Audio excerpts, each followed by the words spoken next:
Mr. Speaker, from Kwara State. Mr. Speaker, let me borrow and paraphrase from William Shakespeare and say this, Mr. Speaker.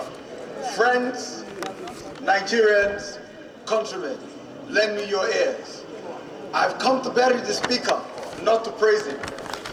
The evil that men do lives after them. The good is not often interred with their bones. So let it be with the Speaker. Mr. Speaker, the point of that paraphrasing is this, that Honorable Osai mentioned that about 2 years ago or 3 years ago, exactly the same thing happened in the Kogi House of Assembly. The beneficiary of that illegality, the beneficiary of that inappropriateness, the beneficiary of that illegitimacy was the present Speaker, Honorable Jimo. He, at the time, used what I called at the time a PDP arithmetic.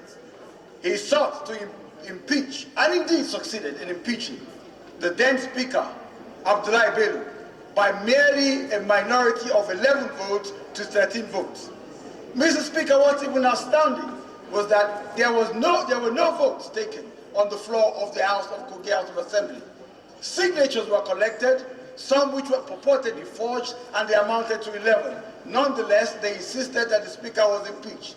So it was that Honorable Jimo remained the Speaker until today, until when he was impeached by exactly the same process. Mr. Speaker, if you live by the sword, you die by the sword.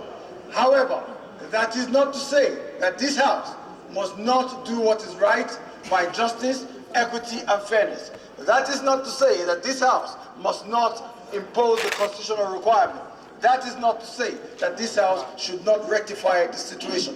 Mr. Speaker, let's do away with this, what I call the old PDP arithmetic. Silence, please. Where at one point, 11 was greater than 13. I know my friends will shout, 11 was used to be greater than 13. In Rivers, Mr. Speaker, 5 was said to be greater than 20. Order, please. Mr. Speaker, this is Order. and this is change. We must put a stop. Silence, Mr. please. Speaker, I agree and support to the motion. Honorable members, please. Order.